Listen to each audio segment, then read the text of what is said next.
Thanks everybody for joining us. We'll try and make today as interactive as possible. It's not just going to be the blabbing at you, but hopefully I can share some information, some ideas and some pieces with you to sort of get out of it. But really there's only 3 questions which we want to discuss today. Obviously working on your tables, then what we're thinking is if you can basically interact as much as possible, get your experiences and share.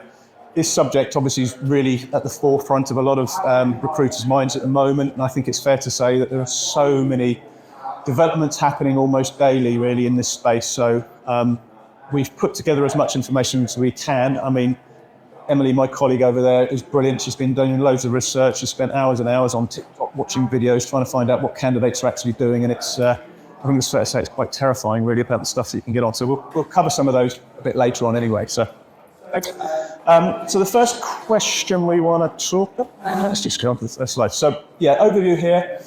We're going to look at what is basically, how do we chat GPT proof your assessment strategy? Now, I think it's fair to say chat GPT is probably the most commonly known one. It's really, we're talking about generative AI as a subject, so it's not just chat GPT. So we'll cover that. What is chat GPT, what is generative AI and how's it being used?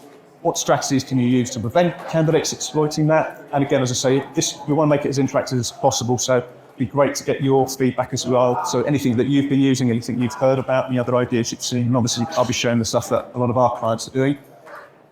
And then again, what impact will AI have on the future of the workforce? So that's probably a slightly different subject in terms of the future of work. You know, what skills are people going to need?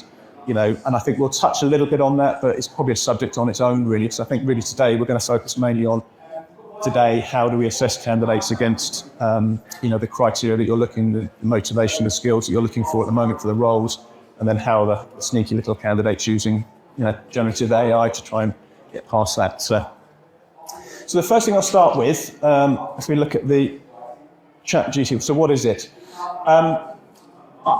ChatGPT, as I say, is probably the most famous or most well-known iteration or example of generative AI. But obviously, a lot of people probably realise that this has been around for probably 5, 6 years, 10 years, something like that, in different ways. It's been gradually creeping into our sort of usage through different things. It's really changed, obviously, as I say, with the launch of ChatGPT. I think it caught the public's attention. It suddenly became really visible because it was this great new product which everybody's been using. So I'm just interested, a quick show of hands, how many people here have actually used ChatGPT 4.0, so the latest version? Yeah, okay, so most of you, or quite a few of you. How many of you have actually created your own GPTs? Yeah, so again, for those of you who don't know, basically there's a function or there's a feature within ChatGPT that you can go in and you can start putting your own information in there to actually then program it effectively to give it all the information that you want when you're using it to create your query. So when you ask it something, it'll know already that you've got, okay, you're a recruiter, you work for this type of company, these are the kind of this is all that sort of thing. And it basically, so the more you give it, effectively, the better the responses are coming out. So as you can imagine, from a candidate's perspective, they start to build out their own ones. They say, right, I'm looking to go into a job in accountancy, for example. I did my degree in this. They start feeding all that information. So then when you use the generative AI, it's going to actually spit out something that's even more appropriate to your, to the role that they're applying for and, their personality as well. So it's going to be a bit of a challenge, I think, going forward for recruiters to understand this. So that's, I guess, in a very brief, quick discussion, what it is in terms of as an overview and how it's being used. So I think first one we'd like to put out is on the tables in front of you. There's 2 CVs. So this was actually one of our apprentices who joined us last year. So one CV is his genuine CV that he generated, and he's promised he didn't use any GPT or generative AI to create it. And the other one is one that we then recreated for him using AI. So I don't know if you just want to take a minute and have a quick read through there and just see if you can detect which is the genuine generated one by Kane and which one is the ChatGPT generated one. I'm not sure most candidates get their CVs analysed this closely, do they? Okay, so the quick show of hands, there's obviously one with the blue down the side, and then there's the one which is plain with the black across the top. Which one, so who thinks the blue one is the genuine one, first of all? Yeah, so the genuine one, the blue one. Okay. And how many of you, I guess the rest of you all think the black one, yeah? Okay. So it is, I'm right in thinking, the blue one is the blue is the genuine one. So the other one is actually ChatGPT generated.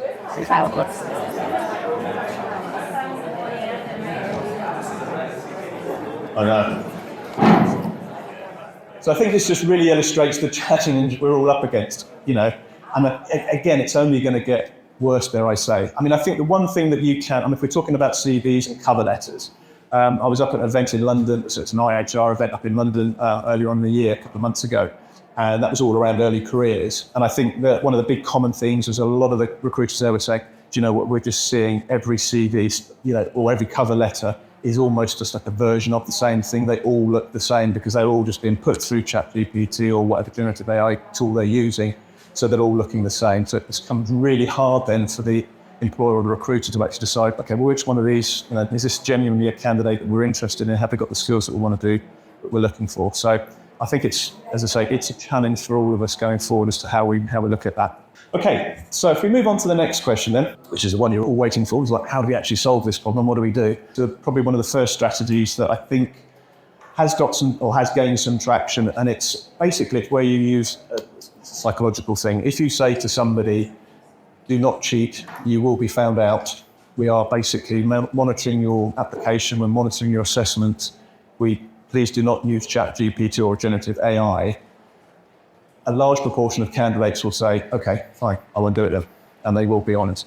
I think there's a couple of ways that you can do this. Now, again, depending on what type of roles you're hiring for, what kind of, market you're in, what kind of company you are, if candidates are scarce, if you're fighting for talent, the last thing you want to be doing is putting out something that candidates see and they think, well, that's a bit, rude, isn't it? I don't like, the candidate experience and their approach is obviously going to be quite negative from that. So I think it's understanding how you balance that with a way that says, okay, why are we doing that? Now, the reason that we're doing that is that we actually want best candidates. So we want you as a really strong candidate to stand out, and we want to know that it's you that's applied for this role and is going to be successful in this role.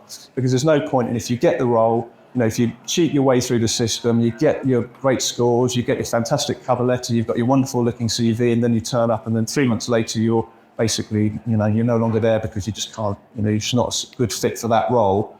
Effectively, I know from our perspective as recruiters, it's basically hit us in terms of the time and effort we've spent. But from a candidate's perspective, again, they've had a great career opportunity that is not right for them, so they're going to basically move on. So I think it can be done. And again, I think having at the start of your assessment or your recruitment process, if you've got a simple statement in there, sort of like I think somebody will call it an honesty chart or something like that. So again, I think it's structuring it in a way that from a candidate's perspective, it's seen as a positive thing. I mean, again, just a quick show of hands. In terms of your organisation, so not talking about recruitment now, across your businesses, how many people are actively encouraging the use of generative AI just in the normal work that you're doing? Yeah. So I guess most people. So most people, fundamentally, once you've got the candidate in and you know they're a good candidate, they're a good fit for the business, yeah, fill your boots, go and use this stuff. It's great. It's a productivity tool. It's going to make everything better and easier for you. We kind of know that it's there. We know that you're going to use it.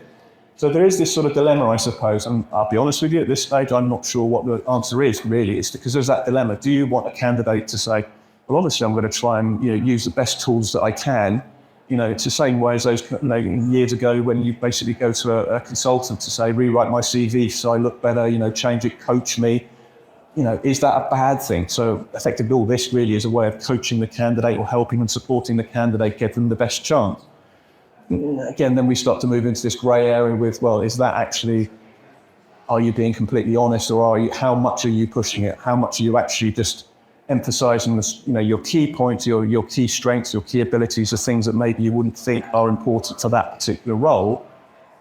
Are you supported that way, and then you're maybe, sort of glossing over slightly, shall we say, some of your negatives or whatever, some of the you're not mentioning those things. So it is really, really tough, I think. It's a really tough balancing act, and I think it's something that's going to need a lot of discussion over the weeks and coming weeks, months and years as we try and grapple with this whole subject. So, as I say, I think one of the first things we see is that does seem to be quite a good way of doing it. As I say, having at the very start of your assessment process is to mention that, yes, we will be using monitoring tools. We will be monitoring, and as you say, using a human to actually monitor these assessments on these your application in terms of your CV or your cover letter, etc., that we ask you to complete. So that's one strategy which I think we can put at the very start. The next one then comes down to the assessment. So again, just as a sort of a show of hands, if we can, I'd be interested to see how many of you use, for example, aptitude tests as part of your recruitment process. Yep, yes, do, yeah, okay. Psychometric tests, so yeah, mostly the same sort of thing. Okay. Things like situational judgment tests, those kind of assessments, skills-based assessments. Yeah. Okay. And then how many of you are using things like video interviewing? So you're actually interviewing candidates before they come in. Okay, it's just a few, it's gone down a bit, yeah. So there's ways that we can look at creating an assessment process that obviously does mitigate to a certain level some of the ways that candidates can be using ChatGPT. So if we let's start with just for instance, the basic application form or the basic questionnaire that you use, so maybe a competency-based questionnaire or strengths-based questionnaire. Again, I think it's devising an assessment process that basically is as personal as possible to the candidate. So it's actually looking for experiences that are going to be harder to replicate or harder to be generated by a ChatGPT or a generative AI process. So it would be a question around, tell me about your experiences at university. What did you enjoy most about your course? Why did you choose that course? Now, I'm not saying that these questions are completely, proof, because again, if they're taken at an time, they can be put into the system, they can then be given an answer that can sound credible. But what then you're looking for, obviously, is an answer that is, well, I went to Manchester Uni and had a great time because I spent loads of time in the uni bar or whatever, and they mentioned something about the course. It was great, my tutor was X, Y, Z, and I really enjoyed the gap year I did when I went across to work in France, something like that you then understand, well, okay, that is really personal to them. You can see that. So again, it's more about how did it make you feel? Those type of questions. What sense of satisfaction did you get from completing your degree? What satisfaction did you get from being promoted in your last role or leading a team? These kind of questions that's a little bit more, they're harder for a ChatGPT or a generative AI process to actually come up with a credible solution or something that looks very, very convincing. One slightly sneaky one, which I quite like as well, again, we've seen this in terms of answering sort of written questions, for example, or a lot of questions. Again, things that you can monitor, you can put in your question, so depending on your assessment provider, the way that you use it. So what we do with some of ours is we'll actually put in hidden text. So you'll have a question. So the question text will be, please tell me about your time at university. What did you do? What did you most enjoy? And then what you do is basically in hidden text, effectively within the HTML code, you just put a word. You might just put Everest, or you might just put cucumber, something like that. So the candidate doesn't see this word. So what they do is they just cut and paste, slap it into ChatGPT. ChatGPT spits out their answer. Especially it's this timed assessment. So they're just going, right, got to do this. Puts it in, and then all you do is you look for the word cucumber. If the word cucumber comes up, you know that they've obviously used ChatGPT. It's a really simple check. Apparently, again, a lot of educational, I think that's where we got it from, was universities were using that. Yeah, which I thought was quite a sneaky idea, but I like that one. So the other thing you can do, and again, depending on your platform and how you're asking your questions, you can disable things like cut and paste, so you can make it that little bit harder. There's another simple one. So you literally stop the candidate from being able to get that text. So they've either got to cut it in. So again, rather than asking a short question, again, you can extend that question. You can make it a bit longer. So you've got your key question and then you've got your probes around that question. So effectively, you've got a question that's maybe, 200-300 characters, as opposed to tell me about your previous role, what you like most. You might go and give me some examples of like this. So again, if they can't cut and paste it straight into ChatGPT and get their answer, again, they've then got to type it in. So by the time they've typed the question in, they're starting to be pressed for time. That then comes back to the other thing, obviously, which is around timed assessment. So again, if you've got a timed assessment, you're starting to put a little bit more pressure on them to actually not be able to go into the generative AI tool. Now, again, that becomes difficult because depending on the type of question you're asking and the type of format, you start to think, well, actually, ChatGPT, be honest, figures the answer quicker than I do, comes up with better answers quicker than I do. So actually, that's probably, you're not really going to mitigate that much by doing it that way. But it potentially can help in terms of, stops and just cutting, pasting, going in, refining it, coming back. Again, if we come back to question timing, Another way that we can identify and use to mitigate is we can actually, again, within our platform, we can look at how long did that candidate take to answer that particular question or that individual response that they provided. And again, this gives you that sort of, I won't say it would be 100% guarantee that, okay, they did that really quickly. But if you do see that they've answered, they've written a, 300 character response or a, 2,000 word response in 35 seconds, you're kind of thinking that's possibly not really something we maybe want to check on. It's maybe a little bit suspicious. So again, that's another good way of, checking and comparing. You do come back to this problem. Again, we do this, we have to do it very subtly. So we won't say this candidate's definitely cheated. We will just say, you maybe want to review this candidate's application, review their answer, review their question to see whether or not it does look suspicious, because again, we'll flag it as a little suspicious. So the other one is, again, how you're asking your questions. So there are certain assessment types which are harder to cheat or harder to ChatGPT or use that. So some of those are things like logical reasoning tests. So we do aptitude tests on our platform which uses logical reasoning, and that has images. And if you make it harder to actually extract that image, so you can't just download that image. So again, you can disable right click so you can't save that image, drag it in. They might be able to screenshot it, they might be able to bring it in. But again, if you then combine that with a timed assessment, which typically aptitude tests are, again, it gives you that ability to see, like, hang on a second, this candidate, they've taken either a very long time, in which case they're only going to get through a small number of the questions that you've got, or they're going to obviously do that, they're going to do it very quickly, in which case it becomes a red flag, as it were. So again, delivering things by images, question types by images, again, that makes it a little bit harder for those candidates to actually just use that and then plug it into the ChatGPT. So the next one then is actually doing it by asking the question via video. So instead of actually having a question in text format, you ask the question via video, pre-recorded video. Again, it's not impossible. All of these things, I would say, just caveat here, that none of these are 100% guaranteed they will stop it. It's just, there are ways that hopefully they can make it slightly harder, or at least give you a better fighting chance, as it were. So again, if you ask the questions by video, it gives the candidate, they can see the question. Now, there are a couple of problems with this in other areas. So, there's a couple of positives, a couple of negatives. First positive that we see, and this is something we've been doing for years with customers because we know it works really well. We do a lot of early careers recruitment for companies, so we help them with their early career stuff. So a lot of the things we will do is we'll get, say, for example, if it's a graduate scheme, we'll get last year's graduates to be on video to ask the question. And that's a really great way. So if I'm a grad, I'm applying for a role with a big organization, and I can say, oh, look, there's, somebody looks like me, sounds like me, they applied last year, I can see what it's like to work in there. So it's a great way of, encouraging the candidate, giving them a better candidate experience. Obviously, you then have the issue around if you've got in terms of accessibility. So if you've got a candidate who's hard of hearing, they might not be able to hear the video. So you then obviously, what we would normally do is we'd either put a transcription along the bottom of the question. So normally we would have the question in text as well. So you kind of that causes that problem. So they can still get the question in text.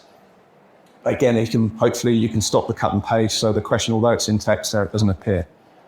Or you can actually take an image of the question in text and then it appears, so it's not actually just text, HTML text that they can cut and paste, it is just an image that they can see, and then obviously they can't cut and paste that as easily into the thing. So as I say, that's sort of a couple of the more practical ways of doing it. There are some other ones that things, again, depending on the platform, so you can things like, you can start to monitor the keystroke usage. You can start to, and this all gets a bit sort of big brotherish, shall we say, but you can actually start to monitor, how long was the candidate on? Have they opened other tabs? Have they gone into, out full screen? I know some systems you can put it so it goes to full screen, so they in theory can't see the other tabs. There are ways around this you can still get out of it. You can't really force it from that way. So the next one I want to come on to, and again, it works for some, doesn't always work for others, and again, there are some issues around it, but it's sort of using remote proctoring effectively. So the idea is that you set up the questionnaire and then you have the video camera actually running at the same time, so they're being recorded. So this has two effects, or two really useful effects. So one, you've obviously got a recording. Now you can either do that as a snapshot, so you don't literally video them all the way through, or you just take every 30 seconds, you just take a snapshot, and then you've just got a timeline of the time lapse, if you like, the candidate sit there answering their question. It's better with the video, because you can see what they're doing, and see like.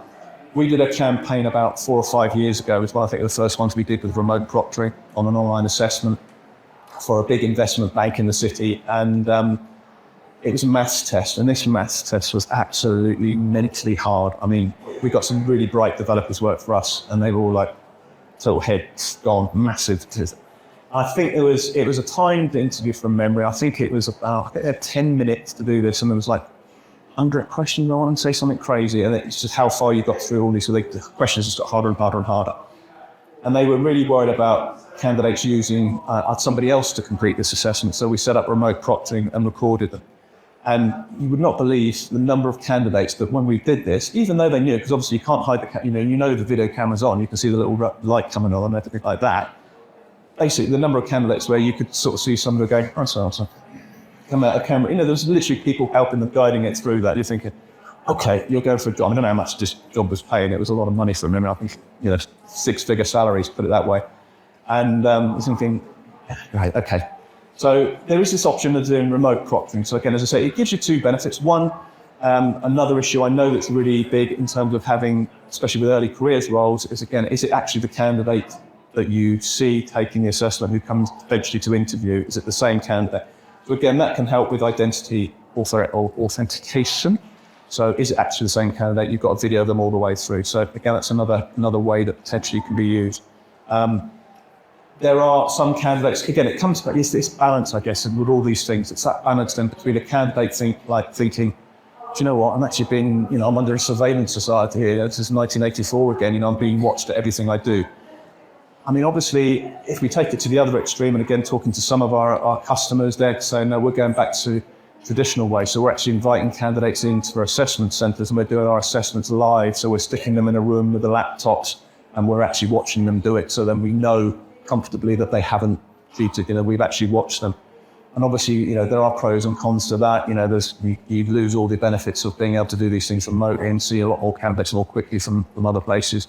But it does give you that pretty much guaranteed, they haven't used any other way of showing it. So thanks very much. Thanks, everybody. Thank you.